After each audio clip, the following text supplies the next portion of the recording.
আমি তো কুরবানিটা দিতে চাই, লোক আর খুঁজে পাই কই ভাই? মানুষ তো সবাই স্বার্থপরের মতো। আসসালামু আলাইকুম ভাই। ওয়ালাইকুম আসসালাম। ভালো আছেন? আলহামদুলিল্লাহ, কেমন আছেন লোক? আলহামদুলিল্লাহ। ভাই কি জানি বলছিলেন আপনি? ভাই আমি তো কুরবানি দিতে চাই ভাই, কিন্তু লোক তো খুঁজে পাই না ভাই। তাই ভাই, কুরবানি দিতে চান, কার সঙ্গে দিবেন ভাই? জানেন কি?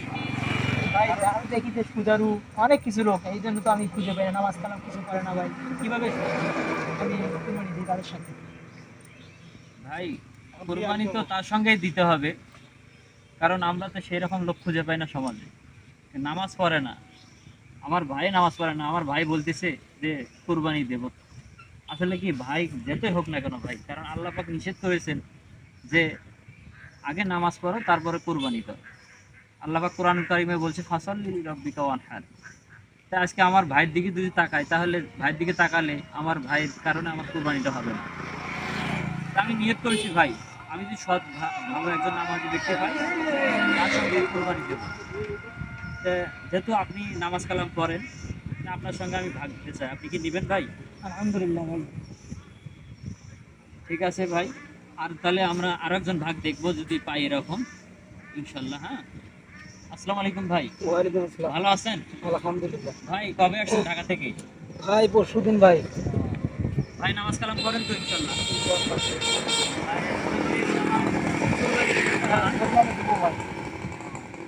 আপনি কি কুরবানির ভাগা দিয়েছেন ভাই? না না, দেয় নেই, লোক পাই নাই তো। ও, তাই নাকি? হ্যাঁ, তা নামাজ কালাম তো পড়েন ইনশাল্লাহ? ইনশাআল্লাহ। তাহলে ভাই আমরা দুইজন হয়েছি, তা আমি একজন নামাজি ব্যক্তি খুঁজতেছি, যদি পাই তাহলে তাকে নিয়ে আমরা কুরবানি তিনজন মিলে একটা গরু কিনবো ইনশাল্লাহ। ইনশাআল্লাহ। হ্যাঁ ভাই, আপনি কি আমাদের সঙ্গে থাকবেন? ইনশাআল্লাহ। ইনশাআল্লাহ। তা ইনশাল্লাহ, ঠিক আছে। আল্লাহ পাক আমাদের তিনজনকে কবুল করেছে বিদায় হয়তো বা আমরা এখানে উপস্থিত হয়েছি।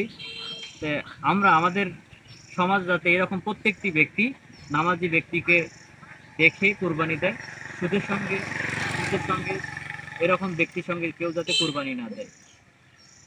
তা আমরা ইনশাল্লাহ যেহেতু তিনজনে নামাজি, আমাদের কুরবানিটা আল্লাহর কাছে কি হবে? গ্রহণযোগ্য হবে। আমিন। ঠিক।